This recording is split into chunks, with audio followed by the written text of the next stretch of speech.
Okay, hey, some Dutch, right? Good, so from here, let's do Uraken Uchi. So let's just warm up our shoulders a little bit.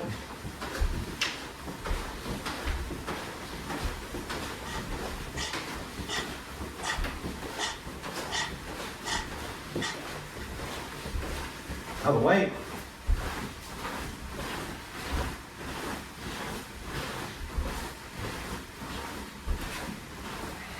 Out and back.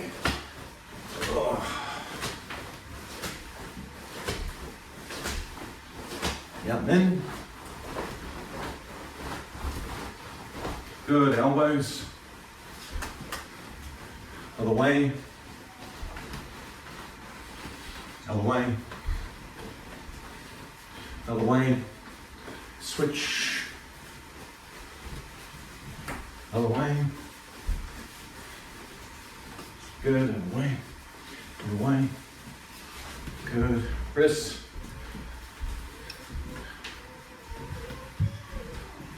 What do you? Can you tell me what exactly you're doing with your wrist there? Just flopping them. Just flopping them. Like a dead fish. Blah, blah, blah, blah, blah, blah. Yeah.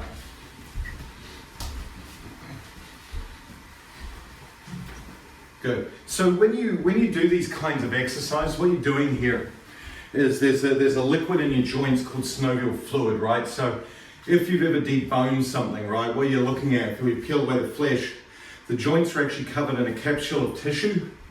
So they're actually, inside basically a plastic bag. And inside that bag is this fluid called synovial fluid. And what that synovial fluid does, it has this really interesting property where when it's sort of decompressed, it's like just water. But when it gets compressed, it becomes like almost like a jello. So that's what happens. And so when you're walking, it'll go sort of like fluid, jello in my knee, you know what I mean? And that's what it's designed to do, is it works in combination with sort of your cartilage that stops bone on bone rubbing. It allows all of that to just sort of compress and make that hold that impact in the joints. The thing is that it also has the stiff property, the jello-like property when it's cold. And so a lot of these loosening exercises that you do and warming up, it's really important to warm the joints up by just moving them around. Right, same thing with the hips. So all of these, they're designed not necessarily to increase flexibility, but rather get the synovial fluid warmed up within the joints that you're going to use. And so that's the sort of, pushing these back and forth, making sure that they're all nice and just warm, right? And so that's the idea of all those kinds of exercises. So if you're ever doing a warm-up, I argue that it's actually better to do those kinds of exercises than doing something like, static stretching or something like that. So just sort of, think about it. Okay, so what we're going to do is we're going to do the basic version of Uraken, so from heels. So there's a couple of things that are really important. Number one, when you let the elbow go, when you let the technique go, make sure the elbow stays still. You don't want the elbow to drop and sort of torque out this way. Keep the elbow up as if it's on a plane and let it go, right? Don't let it sink. So this is important, right? And this is going to be in common through the entire class. The second thing, allow it to come over and work through the joint. So if you notice when I turn, right, my joint's here, and it just opens according to the joint. It's not going straight out, it's not coming over the top, it's kind of following the semicircle, right? And that's pretty typical of the technique. Second thing is, how do you connect it? Wrist is usually soft and flexible, and as it hits, the wrist connects. You squeeze the fist, doink, make the fist lock, and so it's soft, lock, soft, lock, soft, lock, soft, lock, soft, lock. This kind of feeling. The last piece is, when you do Uraken as well, is make sure that the elbow does not go back further than your back. Make sure that it stops roughly about where you would grab hold or make empty, right? So you want it to stop there, and then the elbow expands. Don't let it expand back beyond that piece, because as you stretch, you can feel the shoulder coming right out of the joint, right? And you can end up torquing your shoulder joint as you make the technique, right? So those those 3 points are really critical. Number one, this, keeping straight, because if you drop it and then let it go, you can feel the torque through your shoulder cuff, through the rotator cuff, right? Number two, let the wrist be the stopping point. Let this stop the technique. Does that make sense as it comes over? Boom. Right, you can see them following that full semicircle over, boom, and it just stops. That will help you to stop hyperextending the joint. Again, just like any other karate technique, you want it to go straight but not locked. So you extend to where it's straight, the same way you would with a punch. Does that make sense? And then third, don't overstretch the technique. Stop it here and let it go. So what I often tell people is stand against a wall, pretend as if your elbow's against a wall, doing that kind of feeling. Does that make sense? So have that kind of feeling associated with it. You see what I mean? And then let it expand, exactly. And that's a little bit further back than what you may normally push it, but that concept is what you want to think. Okay, so those 3 things are really important for the joint health of the technique, both in your elbows and in your shoulders, okay? So let's do it just in a very basic sense. If we make kibadachi here, from here, as you make it, so when you load, we used to do this just sort of down to get in, but I now from here just load. So all you're going to do is you're going to bring the hitting hand, my right hand up, my left hand underneath. And this is how I teach it to beginners. So I make this very nice relaxed piece. Now from here, all I'm going to do is I'm going to expand across my back to expand it out and just snap. So just nice and smooth, feel it snap, boom, boom, and come back. Now reload, 2. And you don't need to pull it so far because eventually the technique just becomes from here, that's Uraken. So this is just to develop the snappy feeling. So just let it come to here. And now from here, from your shoulders, just let it expand. 1, 2, 3, 4, 5, 6, 7, 8, 9, 10, 11, 12, 13, 14, and 15. Right, other side, ready? So load up. 1, 2, 3, 4, 5. Good, make sure you're not firing out to Tetsui, make sure it's coming all the way over to Uraken, yeah? 6, 7, 8, 9, 10, 11, 12, 13, 14, 15, 16, 17, 18, 19, 20. Good. Now from here, combine it. So start at this position. And what I want you to think about, and when I was young, we used to roll out, come back and hit yourself in the chest. It used to be the cool thing to do. So they would ask us after class, check this out. And you would have these massive red marks on your pec where you'd come back and you'd hit. And that's the key, right? This is kyage. Think of side snap kick. This is the equivalent, yeah? So when you're here, now from here, load from Gerambarai just to start. Now from here, just make the load and just snap.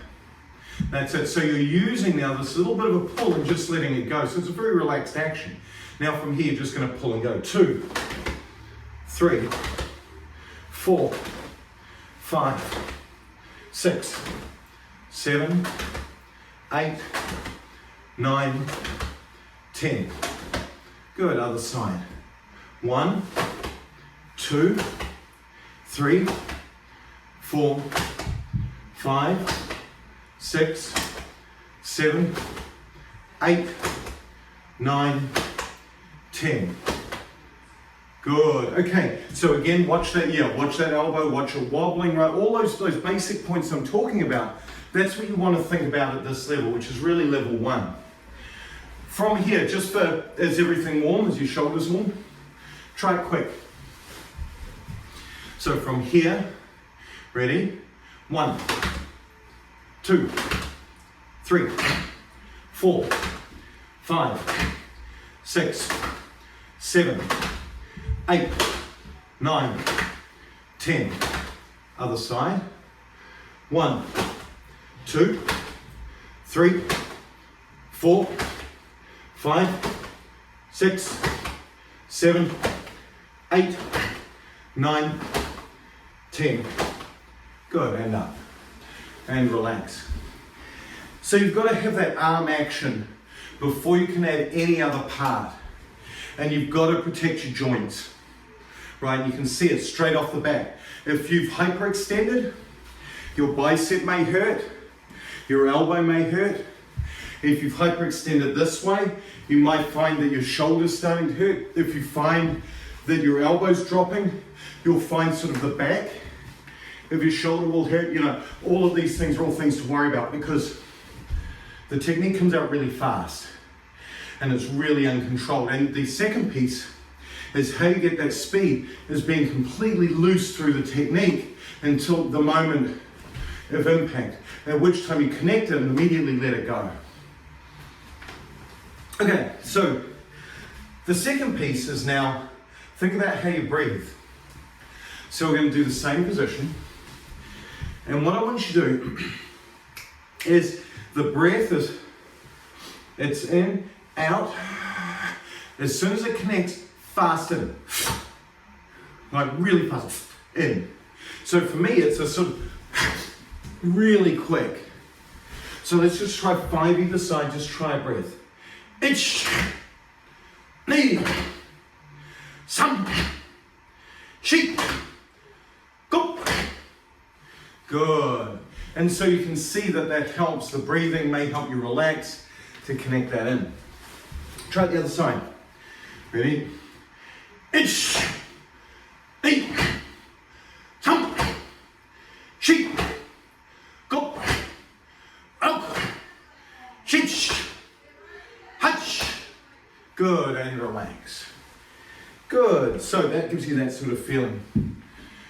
The next piece is to really think about the hips, right, and how they start to interplay. So when you're doing kibadachi, and we're not really doing a huge amount just yet, but when you do it from kiba, ideally, in traditional kibadachi, right, where everything's square, right, like this, we're not really, there's no real need. The only thing you would do is add a little bit of sort of sideways action, right? So this is where I'm just going to project myself this way into the target. Does that make sense? Just rocking myself back and forth. So when I hit, if I'm here, it'd just be, and it'd just be very subtle. And if you watch my belt, right? If I'm here and no hip, and then I add a little bit of hip in, see, I'm just, boom, it's just really subtle and it's really small in there. And what I'm thinking, what I'm doing is I'm coupling the technique of this throwing the elbow, which is forcing my belt over, and that just expands in. You see what I mean? So the technique breakdown, if I'm doing it high, is just this push, and it goes in. But I'm not rotating, I'm just translating my hip. Why? Because I'm already completely to the side.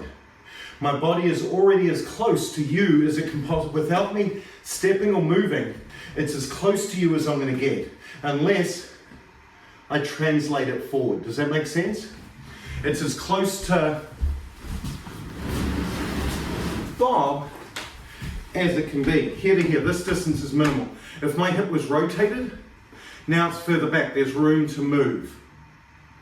So what I need to do from this kibadachi position is or this shizentai position is I'm just going to bring it in to make that reach. So that changes it from being just a sort of this to then becoming this in. It allows me to drive that technique in just a little harder. Okay, so, and there's different ways to hit with Uraken as well, which I'll talk about in a set. I'll talk about right at the end. Right, so now let's add some hips. So I want you to come up. We're going to do exactly the same load. From here, think of it like gerambai. So before we were here, we're just going to extend it out now. You see what I mean? So it's the same load if I was going to the side, but now because I'm square, I'm going to point it this way. So I'm bringing my elbow across. It's the same load as gerambai. And what I'm going to do this time is as I step, I want to bring my hip into the target and throw the technique. Right, so this is a very basic idea, a very simple idea. Right, and again, we're still practicing Kihon with this. Exactly. That idea, but think of it underneath. So it's going to be here, push. This feeling. That's it. So what I want you to feel is not the stepping forward action, but rather the hip snapping. The hip snapping into the technique. Does that make sense? You want to really, you want to really make use of that reverse rotation as you move. And again, I'm doing it standing up, which is harder. We're going to do it in stance in a minute, which is a little bit easier. So, while you're up here, don't think for this. Make the hip rather sharp. Make the hip sharp. Feel a squeeze here and feel as this elbow goes, feel that connection between this and this as it goes. Does that make sense? And it doesn't have to happen at the end, it just happens while the hip's shifting forward. So let's try some. Ready? Hey, we're going to alternate the legs each time. So from here, load up, left arm on top. It's going to be with the left leg. Each one. Now load up with the right.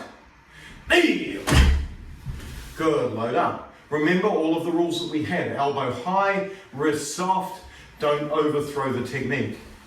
Sun. Shi. Go. Oak. Shich. Hutch. Two. Ju. Good, and relax. Make sense? Easy? Okay. So the other way that we can go is from here, same idea with Garambarai, loading this way this time, and now from here stepping down into the technique. So actually just make Shizentai, load it, and this time what you're going to do is just simply, we'll do it as a rotation. You're going to be loaded this way. You can either put your arm here like we were loading at the beginning, or you can put it out sort of further. It's up to you, I don't really care. You can even put it out to the front. This is the hand with the business end. And now what I want you to do is I want you to sync the hip with the elbow, with the technique. That's it, that feeling. So this is very much like Garambarai out of hand shodan, right? The thing is that you don't want it to be this sort of turn, step, and then bash. You want the hip to go, the elbows go with head on, and it's out and done. So you're using the rotation of the hip with the technique. So what we're doing is we're doing these really big actions to help you get the elbow and the hip moving together in those ways, right? Either in a reverse action or in a direct action. Does that make sense? And keep this soft, keep it floating. Because those are the two ways you're going to see it. Right, so from here just load up. We're going to go through a few. Ish. Good, opposite side. Knee. Good, and up. Sun. And up. Shi. And up. Go. And up. Ro. And up. Shich. And up. Hutch. And up. Chu. And up. Chu. And up. Good, we're going to do that one again. But what I want you to do is not think about it like this. Think about it this. It's that hip rotation is what you want, because that's what this is working with, yeah? This is a rotational technique. It's not linear, so it's not, if I was doing this as Gyakuzuki, I can just drop it and push it. But it's not, where the torque's coming from is from this. This is the center of the record player, this is the outside edge of or this is the center of the record, this is the outside part. So you're scything that out with the hip turning. Does that make sense? And you want the hip, you want the emphasis in your hip while you're training this to be in that rotation. Does that make sense? Rather than just dropping down. Okay, let's do 10 more. A inch. Knee. Some. Sheep. Go. Oak. Shich. Hutch. Chew. Chew. Good, and relax. Very good. So you get the idea, right? So these are with the big movements. The parts that become now interesting is depending on where your setup is, you want to do it one way or the other, right? So not most of the time you're not exactly opposite where a translation would occur. You're not exactly square where you need to push it through. They're not exactly to the side and you've just got to roll into them, right? You're usually kind of somewhere in between, and maybe they're there, maybe they're here, right? Maybe they're over here. But what you want to do is the image that you want in your head is you want that rotational action of the hip to correspond with getting me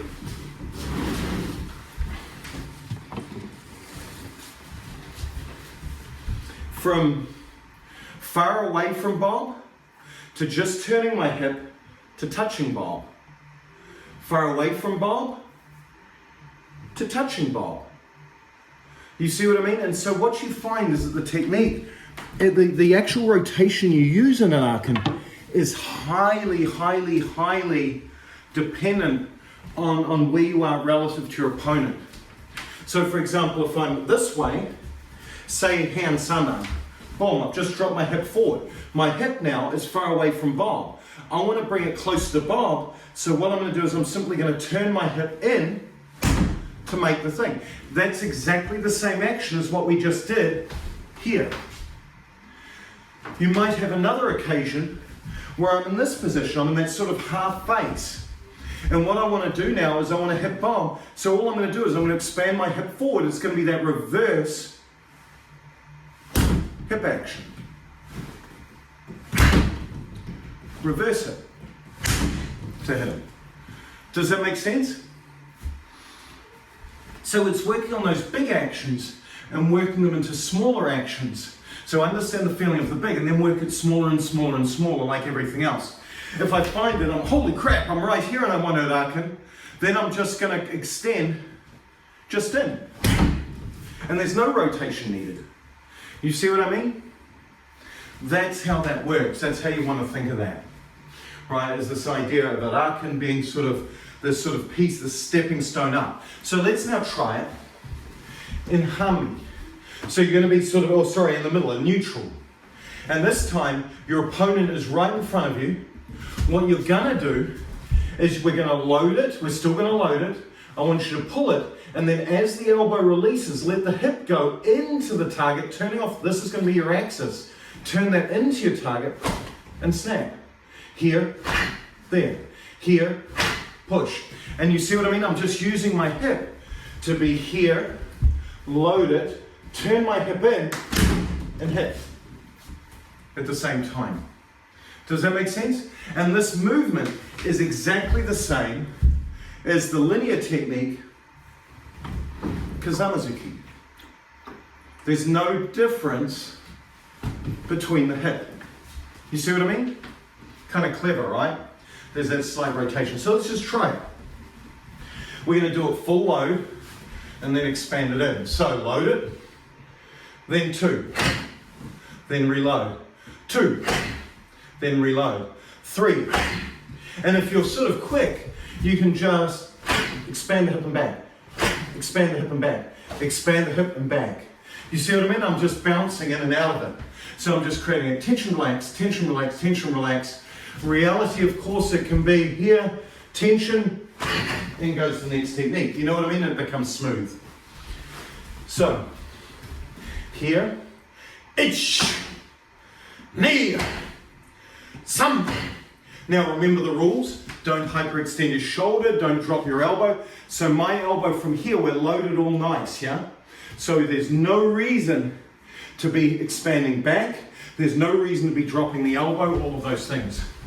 Hey, sam, shi, go, ok, shich, hach, chu, ju. Good, other side. Hey, ich, ni, sam, shi, go, ok, shich, hach, Q, Ju. Ju. Very good, and relax. Make sense? Okay, so that's the one that you're most often going to encounter, yeah? The other place you might see it is maybe I've overstepped, so I'm here now. So what I need to do now is rather than turning off the back hip and expanding sort of in and that sort of reverse action, now what I've got to do is my opponent's sort of here, so I just expand it with it. Right, so we're just going to do that. And again, it's the same push off the back leg, but now just move the hip width.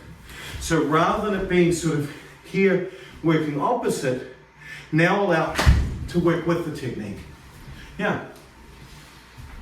And you can do humongous drills like that where you're just here, you push off the back foot, turn to turn it. You know what I mean? So you can do big drills that allow that sort of, that same action to occur the same way. You know what I mean? So that's where you would use that direct hip action, is like that. Okay? The other place you see it, of course, is in hand sandan, where I've over-rotated here, and now what I'm going to do is I'm now going to follow it into the target. You see what I mean? So I've blocked the person Uchi, and now I've got to get my hips back in the other direction. Right? And you see that boom, boom, boom, boom. Right? You see that in basics. So let's do the big, just the footy movie version, because it kind of just works better for our story.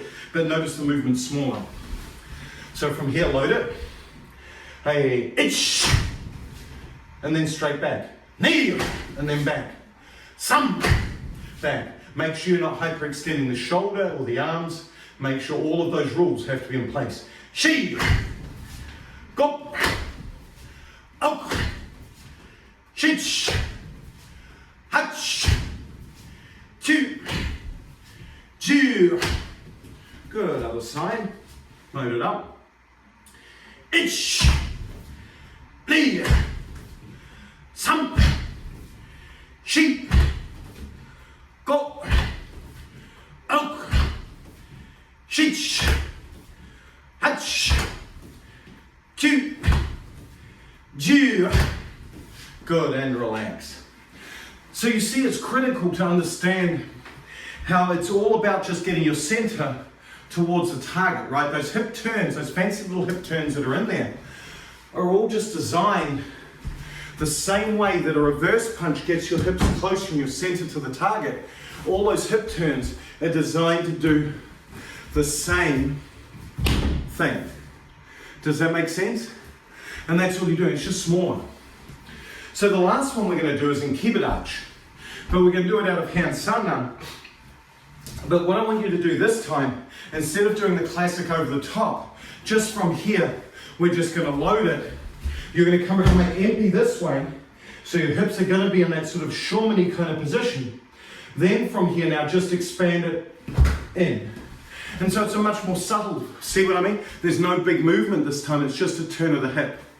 And this is actually exactly what you do in hand sandan. You've got that twist of the hip, which turns the Uchi over. Now just bring it back. You see what I mean? And so now I'm just connecting that back. So from here, just bring it around, make MP with this hand. So just like MP, as if I've just hit the person here. Someone's coming in and I've got to block them. From here now, just feel it out. Then reset. 2, and then reset. And see how, watch my obi. 3, very just subtle. 4, 5, 6, 7. But again, don't let your hip over-rotate past where the target is. Don't let your shoulder expand past where the target is. Does that make sense? When I do this, I'm here, and I simply bring it to center. Center, center, center.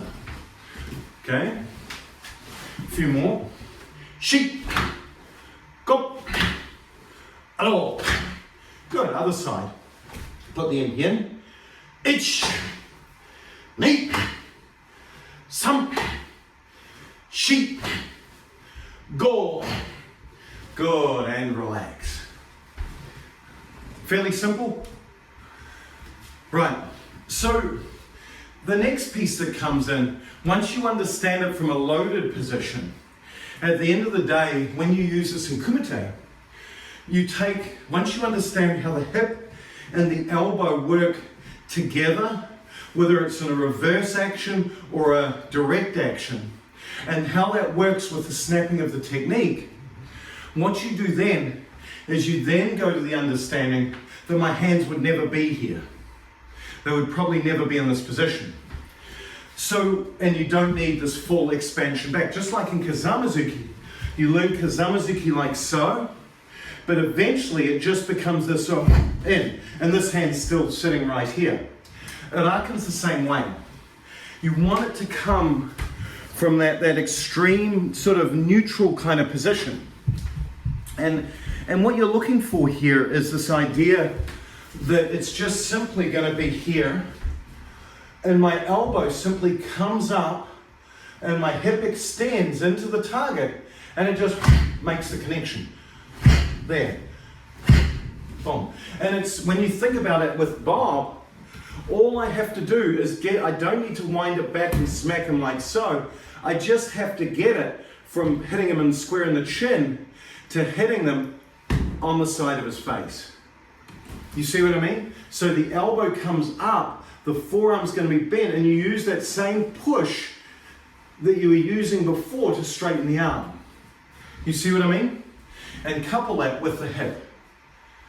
Does that make sense? So you're not in any way pulling back, you're just coming up, extending, and it extends this way, like a piano accordion versus a straight ramrod sort of hit. Right? But the elbow makes that connection the same way, the hips open the same way, and I just use that to go. You see what I mean? Then I can go. That's Uraken. Because this, off the bat, would never work. Now, if I use this part of a block, absolutely, right?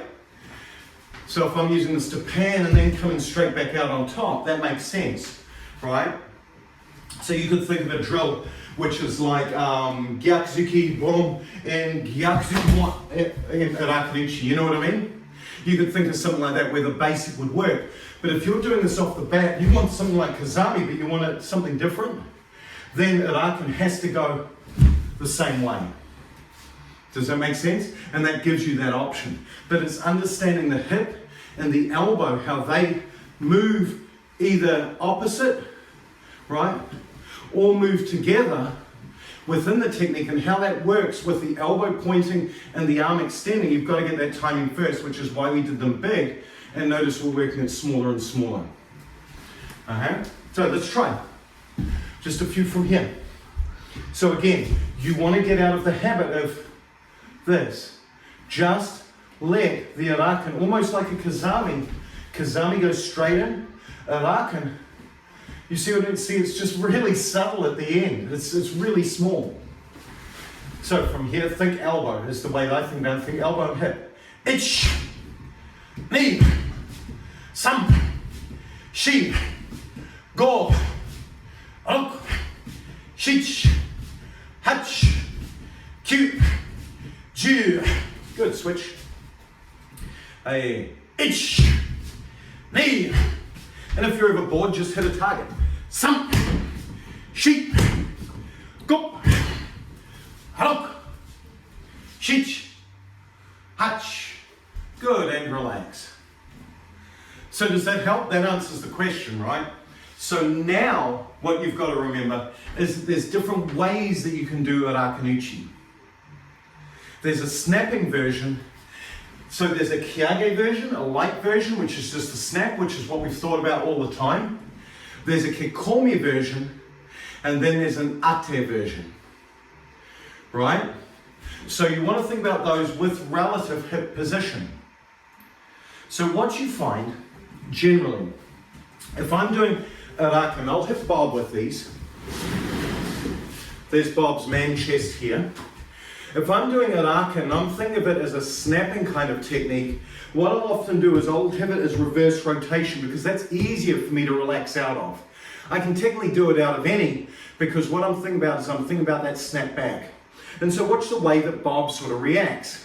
If I'm here, I load it, or I come in, I'll do it just from a traditional load. I snap it in, and it's just this boom. This, my hips go, and it's just this. And you can see the way that Bob's reacting. The second way is think about it as a kikomi. So a kikomi requires some weight. So either I can open it and make a lock like gerambarai, or I can just make it like gerambarai out of hand shodan where it moves with the technique. And that works much better. So what you find if you want to, and you see this in kata all the time, see how it's moving with the hip and hand yondan, right? So you've always done this. Then, if I'm doing ate waza, ate says through the technique. And so here, you just smash it right through. So this is the idea, okay? So it's this idea of not just stopping, but now through the opponent. And that must move with the hip. Things to watch, again, are our three basic principles. Elbow doesn't drop and kink the arm, create this. Elbow remains high. This sets onto the target. And then lastly, don't hyperextend. So if I'm making kiage, or kiage, kekome, or ate, the hip is always leading through that technique. And an example of kekome Uraken is the same as like a kickboxer's, just driving in, that kind of kick, the thigh smash. It's the same kind of hit. So you can play with that. So the answer to all of this, because it's circular, there's a lot required in the rotation of the hip and that rotational movement. Whether it's snapping, whether it's moving with, whether it's snapping with, it doesn't matter, it's that control. Okay? So that's kind of Uraken Uchi in a nutshell. Can I add one question? Yeah. Without trying to get you to invest too much time, the difference between Uraken and Tetsui. Yeah, so Tetsui is kikomi, right? And you can do it with kikomi, ate, or whatever. It's just a change in the elbow. So when Tetsui comes, it's the same rules, right? Elbow up, technique. Now when the difference is actually in the arc of the technique because of the weapon, right? So the arc of the technique happens. So when I make, and the other thing about Tetsui, generally it's a smashing technique. It's almost always, it's definitely favored to be just wham, and you just keep going, if you're thinking about it. You don't sort of stop it, even though we usually do. In reality, it's like a sword cut, and you're just slicing through. But what you find with Tetsui, or when you find that Uraken, what you've got to do is you've got to rotate the wrist. And that's what creates this arc. As my wrist rotates, if I just kept my wrist straight, it just follows. But because I'm rotating my wrist over, which exposes the name of the weapon, which is these two knuckles here, right? That's what creates the arc that's characteristic of Uraken Uchi. When I make Tetsui, I'm thinking about this just comes straight out. But all of the things that we've discussed today are exactly the same. I'm just not rotating my wrist to expose the weapon. Here, I'm just straight in. But you can do it kiage, kekome, ate, all the way through. Same way, same hip action, everything's the same. Same rules apply because you're protecting your elbows, shoulders, as you're doing the technique. A lot of people, again, look at hand sandan and they wonder why their elbows and shoulders hurt, right? Yeah. Hey, so from here, kibadachi. Hey, and that's a quick mini lesson on Uraken.